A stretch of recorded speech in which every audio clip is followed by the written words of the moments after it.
Dress Georgia here at FCC 16 now with the victorious Tim Barnett. Got a bit stumbled over my words there, but of course you are the winner. You just beat Tomasz Wojtyna. Yes. I've butchered his name incredibly there. It's a tough name. It's a tough name, but that was a tough fight as well. It was. You know, originally he came at you, he was throwing shots, and it did look like at one point that he was really putting the pressure on you.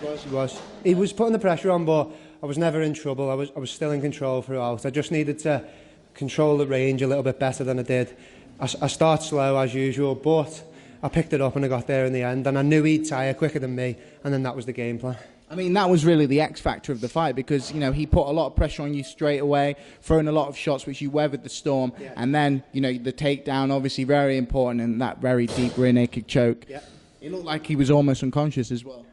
Mate, as soon as I had it on, I just squeezed for my life and hoped for the best, and he tapped. I had the body triangle as well, which was an improvement from my only loss in MMA. I took the back, I didn't put the body triangle on, then I ended up getting caught. So I've learned, and that's what this game's about. We see a lot of fighters who they take their losses the wrong way. They begrudge it a little bit. Whereas, you know, you just kind of explain in there that you learn a lot from that. It's win or learn, as John Kavanagh would say, from SPG Island. Exactly, and that's what you've got to do, and that's what it's very much like in our gym. There's no pressure when you go in there. You have to win. It's go out, enjoy yourself, and learn a lesson and improve. And that's why our fighters all go like that. Yeah. And, you know, you fought on FCC before when you were amateur, now you're pro. Yes. You know, is it nice to see that transition from between the two and to be on the same show as well? Yeah, definitely. And you see, you know, some of the same faces, the fighters, all you guys, things like that. It's nice. And obviously I was the FCC amateur lightweight champion. And one day I'll be the FCC pro lightweight champion when my teammate vacates the belt. Yeah.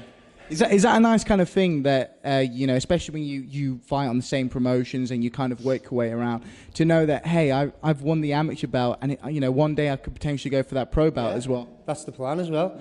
You know, I'm only going to keep fighting and getting better, and if I do, then I'm going to go all the way.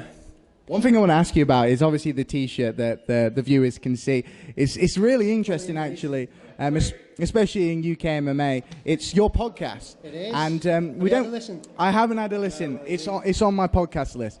I don't know if I'm telling the truth there, but listen, like obviously Kinney versus the Hippie. We don't see a lot of fighters have their own podcast, especially in the UK. Yeah. Just want to talk about that a little bit because that's really interesting. Well, me and him came up with the idea of doing a bit of an MMA-based podcast around not just fights, but also nutrition and looking after your health, weight cutting, the mental game. Yeah. And we've had real interesting characters. It's just everything really, and it's just exactly when most guys, when they finish training, we just shoot the shit, we talk, we have a laugh, and it's all light-hearted. And anyone who in the MMA community want to come on, or anyone really, and most people have a story to tell. Come on, get honest. I've got 2 belts. I've got the FCC one and the Shinobi one. Yes, amateur. Obviously 2 amateur champions hosting a podcast as well. That must be cool, knowing as well that, you know, when you've started the podcast, you've got those amateur belts, and potentially in the future could be 2 pro champions as well. That's the plan for us both.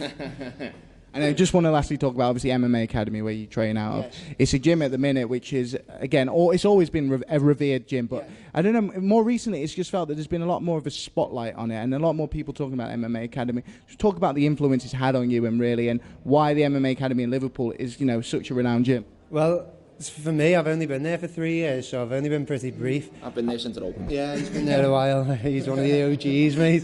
But no, I think with our gym, it's just the quality of lads on the mat every day, the coaches. I mean, I'm obviously a pro fighter, but I can walk into the jiu-jitsu class and get absolutely smoked. Yeah. Likewise, can't we? Yeah. And that's the level of guys we're training with. We're training with pure Thai boxers, pure jiu-jitsu guys, and some real quality also MMA as well, guys. we know the level we've got to be at. Like, say before I won my title, Tim had the lightweight title, and then we've got all people who've all got titles on various shows or fight at a high level. So you know where you've got to be. So then when you're training day to day, that goal becomes achievable. And luckily enough, we've got a real good gym. Coaches, we're all well looked after.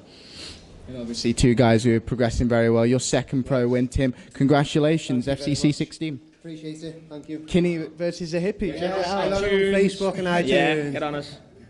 Cheers, guys. Thank you.